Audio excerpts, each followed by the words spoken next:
Binatier à Lyon et je suis avec, Parc Claire Socolès. Corinne Martinez, donc je suis, administratrice à l'UNAFAM.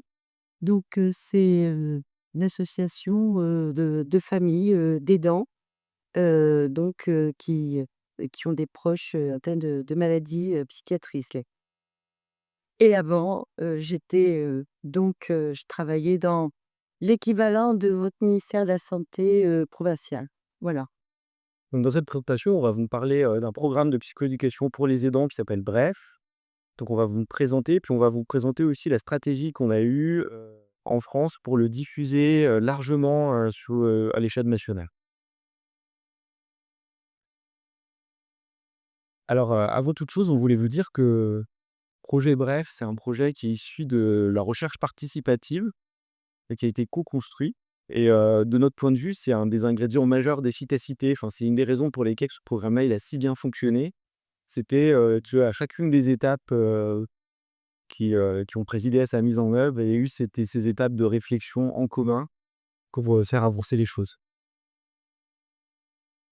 Ah, très bonne question. Pourquoi développer les interventions à destination des aidants? Alors, on va vous parler de psychoéducation des aidants. On voulait juste vous rappeler un peu le niveau d'efficacité de ces interventions-là, qui sont des interventions qui existent depuis longtemps, qui ont été bien évaluées. La psychoéducation des aidants, c'est l'intervention qui est stratégique parce qu'elle a finalement un double bénéfice. Donc moi, je vais vous parler du bénéfice sur les usagers qui peut être assez, auquel on ne pense pas forcément, d'un coup, parce que c'est des interventions qu'on fait auprès des aidants. Mais quand on aide des aidants, indirectement, on a un effet très fort sur les personnes qui vivent avec un trouble psychique.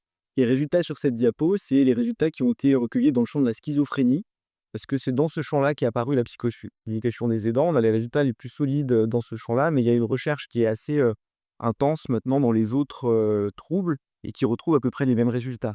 Donc pour les usagers, la psychoéducation des aidants, c'est une intervention qui est efficace sur ce qu'on appelle les critères d'évaluation dure en psychiatrie. Pour les cancérologues, les critères d'évaluation dure, c'est, heu, allonger la durée de vie, diminuer la mortalité. Nous, en psychiatrie, c'est diminuer les rechutes, diminuer les hospitalisations, diminuer la durée des hospitalisations. La psychoéducation des aidants, ça a un impact sur ces critères d'efficacité-là et ça a un impact qui est assez fort puisque on considère que ça peut diminuer de -20 à -40 ces outcomes et à titre comparatif, c'est ce qu'on peut obtenir avec un traitement bien conduit. Alors, le propos, c'est pas de dire on remplace l'un par l'autre, le propos, c'est de dire on s'est bien organisé, que les personnes bénéficient de traitements médicamenteux. Il y a toute une marge de progression pour les usagers si on arrive à faire bénéficier leurs aidants de ces interventions. Alors pour les aidants, en prolongement de ce que tu rappelais dans ton intervention de ce matin, l'annonce de la maladie, c'est ressenti, de façon très négative par les proches. Heu, Culpabilité et cetera, poids, qu'est-ce que j'ai fait? Qu'est-ce que je n'ai pas fait? C'est aussi, une diminution de l'impact dépressif, pour les aidants, qui peuvent se traduire cet impact, dépressif par des jours d'arrêt de travail. Et quelque chose qui est aussi très important, c'est que une fois qu'on a eu l'annonce, de la maladie, après c'est parcours du combattant. À qui je m'adresse? Comment je fais? Donc c'est quasiment une double peine. Donc pouvoir après cette formation, c'est, pouvoir se lancer dans ce parcours de façon beaucoup plus efficace et pour pouvoir accéder aux ressources disponibles de l'ensemble des acteurs, qui gravitent autour de la maladie, de la prise en soin de la personne concernée. Donc la psychoéducation des aidants, c'est une intervention qui est efficace, qui a été évaluée depuis assez longtemps et qui est intégrée dans les recommandations, internationales et nationales. Alors, au niveau international, j'ai fait apparaître, le Royaume-Uni avec leur guidelines qui s'appelle NICE, là, c'est rigolo d'avoir appelé ça comme ça. Et puis les Australiens, il y en a beaucoup d'autres. Nous, j'ai fait apparaître aussi, alors nous, on n'a pas de recommandation en France, c'est des rapports, personne ne les lit trop, c'est bien dommage d'ailleurs. Et vous avez ce magnifique document qui s'appelle, «Des recommandations pan-canadiennes sur la rémunération des vivants». Il y en a bien d'autres, mais je l'ai trouvé vraiment hyper intéressant, très riche. Je vous invite à les lire si vous ne l'avez pas fait. Et le message à retenir, c'est: il faudrait accompagner tous les aidants le plus tôt possible. Tous les aidants, pas juste ceux qui ont la chance d'entendre parler de ces programmes ou ceux avec qui ça se passe pas bien avec les soignants. Il y a vraiment un intérêt à le faire pour tout le monde le plus tôt possible donc et puis de manière un peu durable. Vous verrez que c'est ce qu'on a essayé de faire avec ce projet, bref. Alors, ce que le constat de départ, hein, préconiser que quelque chose se mette en place, et bien le constat c'est, finalement, il y avait très peu d'aidants qui pouvaient bénéficier de psychoéducation, moins de 5. Et en plus, pas immédiatement, non, donc entre 8 et 12 ans après donc, l'intégration dans le parcours. Heu, C'était un peu tard quand même, hein, que Ouais, vous voyez, la situation française, c'était, l'inverse un peu des recommandations internationales et c'était paradoxal parce qu'en France, on a une offre de ressources, pour les aidants. C'est une offre qui est particulière parce qu'elle est à la fois proposée par le sanitaire, qu'on vous l'a fait apparaître en haut de la diapositive. C'est des programmes de psychoéducation, il y en a un qui est très connu qui s'appelle Profamille, Connexion familiale, c'est pour les familles de personnes avec un trouble borderline. Léo, je vous en reparlerai, un peu plus tard, c'est un programme qu'on a créé nous et puis il y a aussi une offre, hyper intéressante du côté des associations de famille. qui propose, enfin on va le détailler, qui propose pas mal de formations, et puis, enfin, on va y arriver. Donc voilà, et il y avait une offre de ressources, mais les gens n'en entendaient pas parler et souvent beaucoup trop tard et donc en fait, dans le projet Bref qu'on va nous présenter, l'idée c'était de créer un dispositif qui puisse, apporter, un un socle de connaissances, de base, de réponses de base aux familles, des connaissances vraiment dont ils ont besoin au moment où leurs proches, rentrent dans le parcours d'accompagnement en psychiatrie et qui puisse aussi les connecter avec ces autres ressources et qui mènent pas 10, 12 ans avant de savoir que ça existe et d'en bénéficier. Donc un modèle mature, heu, Le modèle vrai, c'est ce modèle qu'on a construit de concert, professionnels de santé, associations de famille, NAFAM et c'est un modèle qu'on a testé pendant un certain temps et qui maintenant est arrivé dans une phase de maturité. C'est un modèle qui repose sur 4 ingrédients d'efficacité. On va vous les détailler les uns après les autres. Le premier, c'est un programme de psychoéducation qui s'appelle Bref. Heu, c'est, je pense que je vous laisse. donc le plus tôt possible. Donc un programme donc, court, hein, puisque ça repose sur, 3 sessions, donc, confortable pour pouvoir, y accéder même si on travaille, même si, et qui repose donc, sur 3 sessions. Une, qui est consacrée à la famille, l'autre, la deuxième donc, qui correspond à rencontre heu, soignant-famille. Et la dernière session se fait en présence d'un bénévole de l'UNAFAM, une forme de père aidant. Alors la 1re séance permet à l'aidant de pouvoir, décrire sa situation, pouvoir, donc, heu, indiquer ses besoins et donc ça va permettre de cibler les objectifs de la formation. La séance 2, c'est le focus usager. L'usager revient donc, est présent. Et puis, donc la séance 3, c'est vraiment revenir une fois qu'ils ont pris connaissance de tout ce qu'on leur a dit, de reparler donc de comment ils vivent la situation. Et puis, il y a un appel à 3 mois pour faire le point, et pour savoir comment, donc, la formation a permis de se connecter, au parcours. Madame Corinne, j'aurais une question. L'éclaircissement soignant, ça veut dire quoi pour vous? Comment on le définit? Le professionnel. De professionnels de santé. Un professionnel. Donc bref, on l'a, créé pour qu'il soit accessible, le plus facilement possible pour les aidants, donc il y a pratiquement aucune restriction pour en bénéficier. Il est accessible aux aidants sur demande spontanée, il y a pas de question de diagnostic, donc même si le diagnostic n'est pas encore formulé ou il n'a pas été partagé par le proche, c'est possible d'y accéder. Il y a pas de question de délai. Notre objectif, c'est d'accueillir les aidants le plus tôt possible, mais on fait aussi le rattrapage, c'est-à-dire il y a des aidants qui cheminent, auprès de leurs proches depuis très longtemps, on les accueille aussi. Il n'est pas nécessaire de demander l'accord du proche parce que c'est un programme qui est respectueux du secret professionnel, donc toutes les informations qui sont délivrées, elles sont, à valeur générale et c'est un programme qui est assez individualisable puisqu'on reçoit une famille à la fois, donc ça concourt à le rendre très, très, très, très acceptable et facilement acceptable par le fait. Enfin, pour vous donner un ordre d'idée, Profamille qu'on a abordé tout à l'heure, c'est 2 ans de formation. Donc, c'est beaucoup plus lourd et beaucoup plus long, pour pouvoir s'engager, dans le dispositif. Bon ça, c'est juste quelques résultats pour vous montrer que Bref atteint un peu certains des objectifs qu'il s'est fixés. Bref, c'est un programme qui est adossé à des outils d'évaluation propres, donc ça permet de monitorer un petit peu ce qui se passe. Vous voyez que, heu, dans les aidants qu'on accueille, plus de la moitié, connaissaient pas les associations de famille. Donc de fait, en participant au programme, bah, ils savent que c'est chose que ce qui existe et ils peuvent s'y connecter. On accueille, 13 de personnes qui connaissent pas le diagnostic de leurs proches, 7 qui accompagnent un jeune après un premier épisode psychotique, dont des diagnostics sont pas définitifs.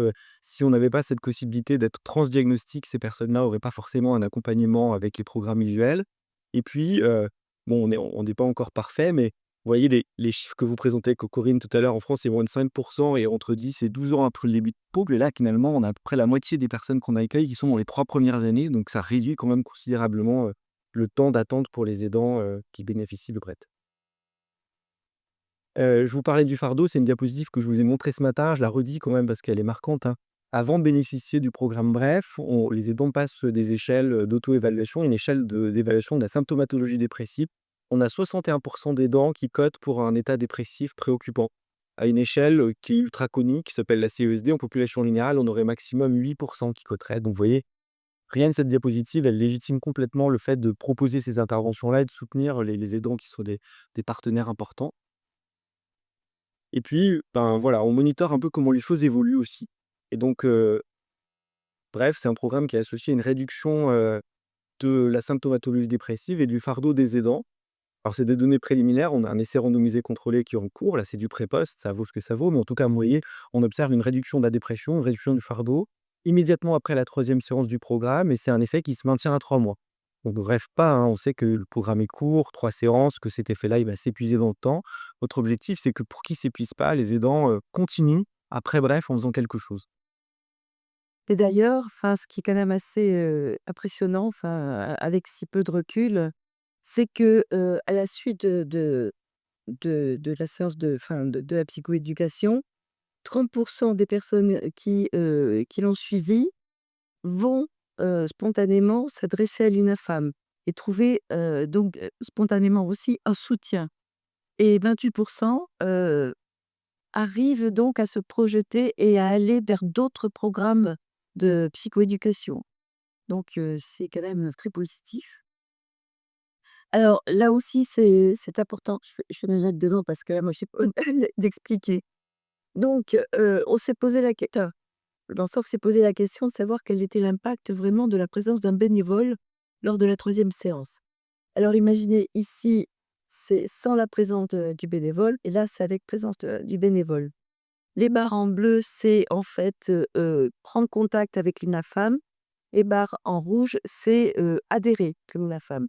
Donc ici, sans bénévole, donc on voit que finalement l'évolution avant-après la formation est relativement, plate, on va dire ça. Si, il y a un bénévole qui intervient, vous voyez que là, les incidences sont beaucoup plus marquées, et donc ça tend à démontrer que, l'intérêt est d'avoir, une forme de père aidant, de quelqu'un en miroir qui sait, lui, il sait, de quoi, ce que je vis, et cetera. Alors, comment c'est organisé? Vous verrez tout à l'heure, je vous ferai une petite présentation pour, que vous ayez la différence je dirais de densité et cetera entre France, Québec et Canada. Heu, L'UNAFAM est organisée en délégation, et nous avons, alors mode 3 niveaux, donc il y a les communes, les départements, les régions et l'État. On n'est pas fédéral. Donc ce qui tend à dire qu'on est très présent localement dans tous les territoires. Là, vous avez à peu près ça, ce sont les régions, donc à l'intérieur, il y a les départements, et vous avez le nombre donc, heu, de bénévoles, UNAFAM, donc au sein de ces départements. On a une délégation par département, une délégation au niveau de la région. UNAFAM, c'est, 2 000 bénévoles, et puis, 60 professionnels. Alors des professionnels, nous avons des psychiatres, des psychologues, nous avons aussi, heu, au niveau des délégations, départementales, donc les coordonnateurs qui sont présents, et donc on continue. ça, ce sont les données 2024. L'année dernière, nous avons aidé 57 500 personnes avec 1000 formations avec la troisième année, la troisième session complète, hein. Nous avons donc 8 200 proches aidants qui ont bénéficié d'une formation UNAFA parce qu'on en fait d'autres, et que ce soit en présentiel ou en e-learning. Et on a aussi ce qui est important, c'est des groupes de parole qui sont répartis sur le territoire et qui sont animés par des psychologues. On a donc 8 formations qui sont de toute façon validées réalisées par des professionnels, des modules de e-learning qui sont disponibles sur notre site. Vous aurez l'adresse et donc vous pouvez télécharger de façon totalement gratuite. 8 200 personnes qui ont été formées en 2024 et donc 287 sessions de formation réalisées en 2024. Donc dans le territoire, c'est pas qu'au siège, c'est dans chaque département. Ce sont toujours des formations courtes, on essaie de se mettre à la place, donc les gens surtout quand ils continuent à travailler et on peut même les organiser pendant le week-end et puis il y a des webinaires donc qui sont accessibles. Alors, l'UNAFAM, c'est aussi une ligne d'écoute, donc anonyme, gratuite, avec des psychologues, au bout du fil. De mémoire, je crois que l'année dernière, on a eu 7 800 appels, ce qui est quand même, pas mal. Donc comme je disais, de l'accueil. Alors moi, je dois dire que j'ai réalisé des entretiens et ça a été, quelque chose d'assez, Heu, intéressant, heu, meilleure compréhension des problèmes quand on est vraiment en direct, des groupes de parole donc comme je vous disais, des consultations aussi qui peuvent être service social pour remplir les dossiers de demande d'aide, des psychiatres, des avocats, soutien à la parentalité. Ça, c'est quelque chose auquel on tient beaucoup puisque c'est un peu plus récent.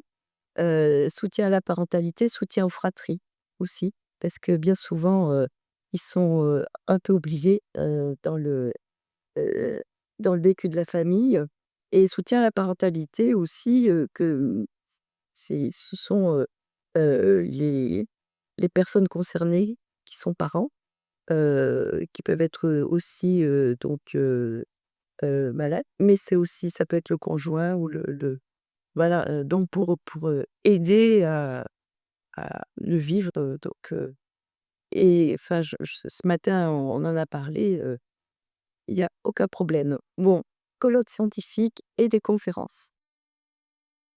Donc là, vous avez les informations, donc le site, et vous pouvez y aller et tout est accessible, directement. Alors, on vous dit quelques mots sur, avant que ça se termine, sur la manière dont on s'y est pris pour, essayer de disséminer ce programme-là. On l'a créé à l'hôpital du Vinatier, on l'a testé.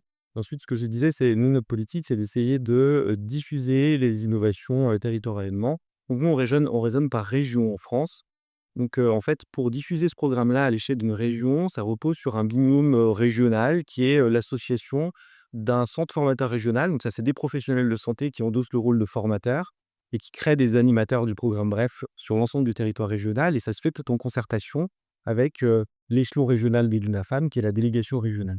Et donc pour arriver à faire ça, on a créé le programme avec, vraiment une conscience aiguë de la réalité des choses, c'est-à-dire, des compétences et des ressources humaines disponibles. En France, on n'est pas à bloc en termes de psychiatres. Il y a un problème d'attractivité autour de la psychiatrie. On n'a pas suffisamment d'infirmiers, pas suffisamment de médecins, enfin voilà. Donc on a créé un programme pour lequel il est facile de se former et qui est pas trop chronophage en temps ni en ressources humaines et qui est complémentaire à l'existant. Et donc, pour pouvoir devenir animateur de ce programme Bref, c'est une journée de formation, vous voyez, heu, on a publié les résultats de cette formation-là, et ça permet vraiment d'implémenter le programme dans la diversité des structures de soins en psychiatrie. C'est-à-dire que Bref, ça n'existe pas que dans les gros hôpitaux universitaires, les CHU. Vraiment, ça se fait dans tous les hôpitaux, dans les petits hôpitaux de villes moyennes, y compris en ruralité. Donc ça, c'est vraiment quelque chose qui est important pour nous parce que pour nous, l'aide aux aidants, c'est une brique élémentaire des soins. Et si ça se concentre dans les grandes villes, il y a toute une partie de la population qui ne bénéficie pas. Et donc vous voyez que cette politique-là, dans la région où on a démarré et maintenant on le fait dans les autres régions, ça nous a permis en 4 ans, disséminer le programme Bref et qu'il soit présent dans chaque département de la région, au moins un centre par, département et parfois plusieurs. Et juste pour terminer, le message qu'on voulait vous dire avec ah ben, ça c'est top. Juste en mode présentation, si vous appuyez sur échappe, on voit qu'il passe là. Ouais, on dirait qu'il est pas stable. C'est bizarre? Ouais, c'est ça. Parfait. Donc, merci pour le tip. Et ben voilà, en fait, ce qu'on voulait vous dire, c'est que ce qui permet aussi de faire avancer les choses, c'est l'expertise, et le partenariat qui s'est créé entre l'équipe, du Vinati et puis le l'UNAFAN national, qui nous permet de développer ce programme Bref et puis de l'étendre sur l'ensemble du territoire national. Alors, donc, vous voyez que quasiment tout le territoire commence à être maillé. Il y a que les départements en blanc, mais ça va durer. Donc ils vont tous se former. Et donc aujourd'hui, on a 188 centres donc, qui proposent cette formation. Et je pense, voilà, le données de comparaison peut enfin, entre, vous voyez, la France, enfin, je crois que la donnée la plus parlante, c'est la densité de population. On ne peut pas s'organiser de la même façon, quand on est, quand on a, 4 habitants en kilomètre carré par rapport à 108. Donc ça, c'est pour ça qu'il faut, bon, privilégier certainement la visio. Et quelque chose sur lequel on voulait insister aussi, c'est que ce projet, donc, il rentre dans ce qu'on appelle le fonds d'innovation organisationnelle de la psychiatrie. Euh, euh, et il y a un appel à projets, les projets sont déposés, ils sont analysés, ils sont validés par un jury, ils sont mis en œuvre pendant 3 ans et il y a une évaluation. Et si l'évaluation est probante, ils deviennent des pépites. Et ils sont à ce moment-là, le ministère de la santé donne des financements pour qu'ils soient déployés au niveau de chaque région. Voilà. On arrête là, mais aussi ce qu'on voulait vous dire, c'est que ce qui s'est passé dans notre région, maintenant c'est en train de se passer dans les autres régions françaises et donc c'est une manière de disséminer ce programme-là. On sent tout votre enthousiasme, Kwazina.